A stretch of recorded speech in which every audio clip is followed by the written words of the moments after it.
The two most important skills in life are receiving love and trusting. Trusting and receiving love. And the two are inextricably twined because trust is the doorway into love. You cannot live in love with somebody that you do not trust. It's impossible. So, I'm going to go into more detail as to why these are the two most important skills in life. And you'll see it makes perfect sense once I explain it. Let's start with God. But the same principles that I'm going to talk about with God actually apply to people, human relationships as well. We are built for love. It's our prime directive. That's the way God made us in his image. We're just built for love. At our core, that's who and what we are. The ability to receive love is necessary to do that because we receive love and we give love when we live in love with God and with people. And you need to be able to trust God and people to receive that love. As well, God is love. That's who he is. So everything he does is out of love. God doesn't do anything that's not out of love. So for us to be able to relate to God, to obey the first and greatest commandment, which is what? Love God with all your heart, mind, soul, strength, etc., etc., etc. We must be able to receive love in order to do that. Because think about it logically. Everything he does in that relationship with us is going to be an act of love. Everything. God can't do anything that's not love. So when we come to him and begin to have real relationship with him, everything he does in that relationship with us is going to be out of his love. There's no escaping that. And we need to be able to receive it. Now you can start to see how important it is, because if we're not able to receive love from him, we're going to have a really hard time relating to him. And we have to be able to trust him in order to receive love from him. Because think about it in human terms. If someone's trying to love you and you don't trust them, you're going to, nope, talk to the hand, right? You cut them off. You put up a wall. You put up a boundary, which is quite normal. So if we're not able to trust God so as to receive his love, then we're going to do that as well. We're going to put up a wall, a boundary. Tons of people do this. I've done it a lot. So when we're not able to trust God, we're not able to receive his love, which effectively hinders our relationship with him. It effectively hinders him being able to love us, which is all he does. That's all God does, is love people. So, oh, Jesse, you're being too hippie-ish. No, everything God does is love. It includes discipline. It includes a butt kicking if you need it. Right? Like, love is a many-faceted thing. But at its heart, it never quits on you, even when it disciplines you, even when it corrects you. He, right, God in this case, it never quits on you. That's also a tenet of love. Love has many tenets, many components. And we must be able to receive love and able to receive all of the components of love from God. It's just absolutely critical. And the number one problem that people have in relating to him is their inability to receive love, which is inextricably tied to their inability to trust him. And I speak from experience. I've learned this stuff personally. I didn't read it in a book. I've learned this. So those two skills are critical. And it works the same way in human relationships.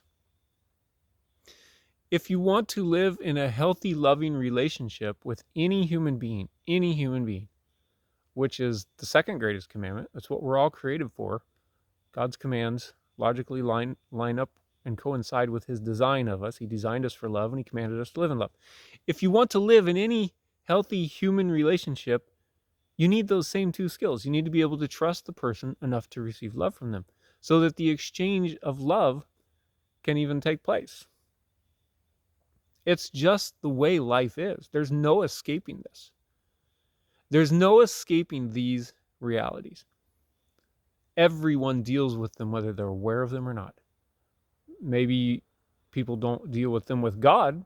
Maybe they just deal with them with other people. But eventually they're going to deal with them with God, because we all meet God at some point, even if it's after we die.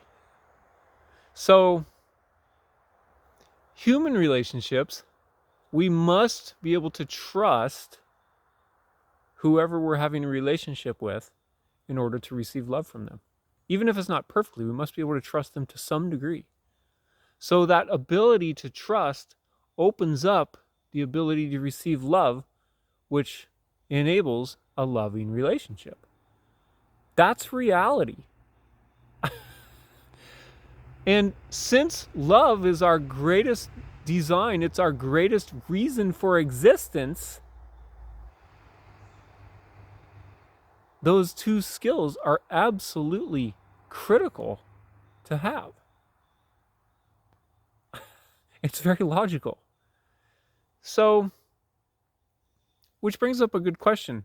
How do you develop these skills? You develop them by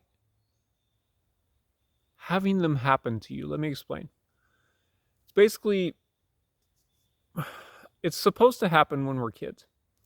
We are designed to spend our childhoods experiencing trusting authority figures who love us. That's what we're designed to do. We're designed to be conditioned to it. We're designed to to have such competent, loving authority figures in our lives that we, of course, trust them and we receive love from them. That's God's ultimate design. Now, we know that doesn't always happen, obviously, to state the obvious. But that's how it's supposed to happen. And what happens during those 18-ish years, give or take, we are conditioned over and over and over to be able to trust authority figures and to receive their love. And the more it happens to us, the more we get used to it, and it becomes the complete norm, and we run off into adulthood, not even thinking about it, but doing it. That's the way it's supposed to work. So human beings are conditioned to whatever happens to them repetitively. Whatever happens to a person over and over and over and over and over and over and over, they get conditioned to. Whether it's something good or something bad or something painful. People get conditioned to all kinds of abusive situations because it happens over and over and over, and they get used to it and they think it's normal. So that conditioning is supposed to work in God's ultimate design to condition us to trust and love, to prepare us for what? To prepare us for loving relationships for the rest of our lives with God and with others, to effectively fulfill the first and second greatest commandments. So this is why you absolutely have to have these two skills as a human being. There's no escaping it. You must have or develop the ability to trust and receive love. Now, which brings up an obvious question. If you don't have them, what do you do? Because the majority of us struggle with it to some degree. Some struggle a lot, some struggle a little, but nobody gets it perfectly, right? So it begs the question, what do you do? If you don't know how to trust, if you grew up abused your whole childhood and you don't trust anybody, you don't trust authority figures as far as you can throw them, what do you do? And you in general, could be anybody, living a isolated life where you don't have loving relationships, or few, because you don't trust anybody, because of how you were conditioned, because you were constantly beat or abused psychologically. It can happen in an infinite number of ways, right? But it wasn't love. You were conditioned to things other than love. So how do you develop these two skills? You have to be reconditioned. You have to be retrained. You have to do it. You have to how do you do it? You do it, number one, with God. When you come to God, you have to be intentional. Okay, you can do this with people as well, but it's easier to do it with God. It's just easier because people are people. But you learn to develop relationship with him, number one. Say, okay, God, I need relationship with you. And when inside of that relationship, you intentionally receive his love. You intentionally say, Papa, I receive your love. And when you do that, he gives it to you. Because God works with our wills, right? A lot of people say he never overrides free will, but he does sometimes, but he doesn't a lot, right? So he respects our wills. He respects our choices, right? And so we have to bend our choices, right? And choose to align with his. This is what we have to do as adults. Now, I realize it's a little bit unfair. Those of us, human beings, who grew up being loved well and learning to trust, have an unfair advantage above those who didn't. But either way, all of us deal with this to some degree, so we can all afford to come to God and say, I receive your love. And when we do that, we open ourselves up. We move all those barriers out of the way, and we say, okay, Father, I receive your love. And you can't just do it once. You have to do it consistently. You have to do it consistently because what? Because we were conditioned to not receive love and to not trust for however many years, right? Again, I speak from experience. It wasn't, everybody's different on the spectrum. Some people are really, some people struggle with it a lot, some people struggle with it a little. But however much you struggle with it, you have to recondition yourself that much. And for most of us, it takes most of our lives, right? Because we live in this world, and this world is often not loving. So we come to God in relationship with him and we say, Father, I receive your love. And we make room for him. We bend our wills to his will. His will is always love. His will is for every person to live in love with him, period. That never changes ever. So what we do when we make that choice in relationship with him is we bend our will towards his. And the Bible's full of admonitions to do God's will, right? So this is the prime way. The prime way to do God's will is to say, I receive your love, God. Right? And then that process grows in our lives.